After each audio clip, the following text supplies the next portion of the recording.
কপাল পোড়া হাল্ক, তুই তো খেয়ে খেয়ে আমাকে ধ্বংস করে দিতেছিস। এখন আমার ঘর থেকে বের হ। বাবা, তুমি আমাকে এটা বলতে পারলে। আমি চলে গেলাম বড় লোক হয়ে, তবে ফিরবো ইনশাল্লাহ। বাবা তো আমাকে ঘর থেকে বের করে দিল। এখন আমি কোথায় যাব, কোথায় গিয়ে থাকবো? হে আল্লাহ, তুমি আমাকে একটা ব্যবস্থা করে দাও প্লিজ। হাল্ক ভাই, তুমি কি জানো ছোলারামপুর গ্রামে একটা কুস্তি হবে?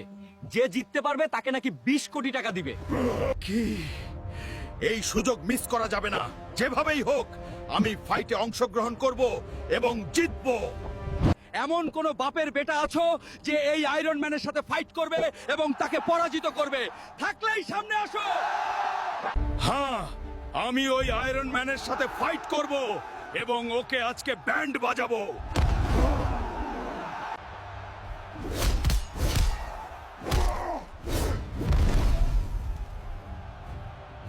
বন্ধুরা, তোমরা হাল্ক বাংলাস চ্যানেলটিকে সাবস্ক্রাইব করো এবং টিকটক থেকে দেখলে ফলো কর। আমি তাতে শক্তি পাবো এবং আমি এই আয়রন ম্যানকে মারতে পারবো।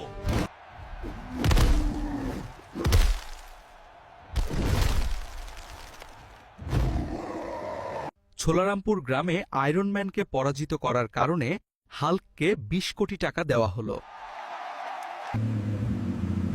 বাবা, এই দেখো আমার 10 কোটি টাকার ল্যাম্বরগিনি গাড়ি। আমি এখন বড় লোক হয়ে গেছি।